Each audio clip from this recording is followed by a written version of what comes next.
বন্ধুরা, সবজি ডাল খুবই কম সবজি দিয়েছি, সজনে ডাঁটা, আলু আর মসুর ডাল। খুব সহজ রেসিপি আর দারুণ টেস্টি, সম্পূর্ণ নিরামিষ। দেখতে থাকো বন্ধুরা, সাথে থাকো, পুরো ভিডিওটা মন দিয়ে দেখো। নমস্কার বন্ধুরা, মিনা ব্লগ এবং রান্নাতে তোমাদের সবাইকে স্বাগত। দেখো, এই ডাল বানানোর জন্য আমি প্রথমে নিয়েছি ডালটা ভালো করে ধুয়ে রেডি করে নেব। আর সজনে ডাঁটা, আলুও কেটে আমি ধুয়ে নিচ্ছি ভালো করে। আর কড়াইতে তেল বসিয়েছি। সজনে ডাঁটা, আলু কেটে রাখা সজনে ডাঁটা, আলুগুলো ভালো করে আমি ভেজে নেব। সামান্য লবণ আর হলুদ দিয়ে ভালো করে ভাজবো, একদম মানে সেদ্ধ সেদ্ধ হয়ে যাবে ভাজতে ভাজতে। আর কেমন ভাজা হয়েছে, এর মধ্যে আমি দিয়ে দেবো ধুয়ে রাখা ডাল। মসুর ডালও একটু ভেজে নেব আমি এই সবজির সাথে।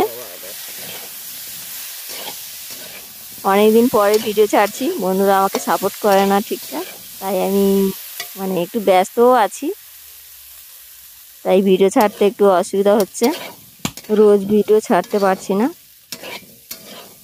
বন্ধুরা সাথে থাকো, পুরো ভিডিওটা মন দিয়ে দেখো। আর ভিডিও ভালো লাগলে লাইক, কমেন্ট, শেয়ার করতে ভুলো না। পাশে থেকো বন্ধুরা, তোমরা পাশে থাকলেই আমি ভরসা পাবো, মানে আমার ভালো লাগবে ভিডিও ছাড়তে। তাই আজ আমি একটা সহজ রেসিপি তোমাদের সাথে শেয়ার করছি। দেখো, সজনে ডাঁটা, আলুটা আমি ভালো করে ভেজে নিয়ে আর ওর সাথে ডাল দিয়ে ভালো করে ভেজে নিয়ে আমি সেদ্ধ করে নিলাম। আর কেমন সেদ্ধ হয়েছে দেখো, আলু টালু সব কিছুই ভালো হয়ে সেদ্ধ হয়ে গেছে। এবার আমি এটাকে ঢেলে নেব,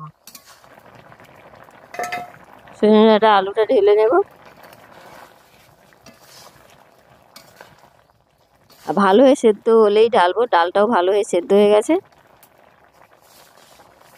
তোমরা চাইলে একটু পাতলাও করতে পারো, আমি একটু ঘন করছি ডালটা।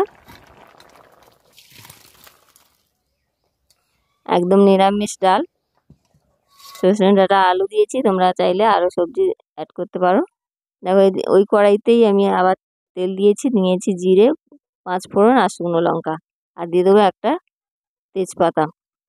ভালো করে দেখো, ভাজা হলেই আমি এর মধ্যে দেবো একটা ছোট পেঁয়াজ।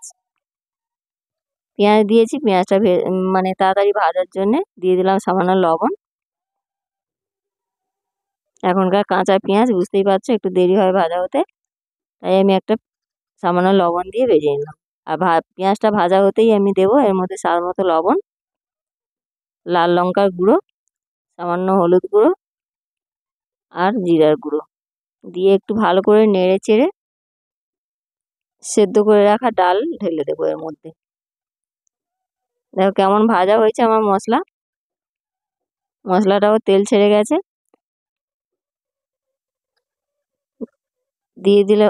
দিয়ে দিলাম সেদ্ধ করে রাখা সজনে ডাঁটা, আলু, ডাল। আমি আগেও বলেছি, আবার বলছি, তোমরা চাইলে আরেকটু এটা পাতলাও করতে পারো, আমি ঘন করেই করলাম। খুব সহজ রেসিপি, ঘরে থাকাই সব উপকরণ দিয়ে বানাতে পারবে, আর খুব স্বাস্থ্যকরও। ভালো একটু ফুটে গেলেই আমি এর মধ্যে দেবো মিষ্টি, তার মতো মিষ্টি দিয়ে চিনি দিয়ে দিলাম। তোমরা যারা পছন্দ করো দেবে, না চাইলে নাও দিতে পারো। ভালো একটু ফুটে গেলেই আমি ডাল নামিয়ে নেব। দেখো, ডাল আমার একদম রেডি। সবাই ভালো থেকো, সুস্থ থেকো।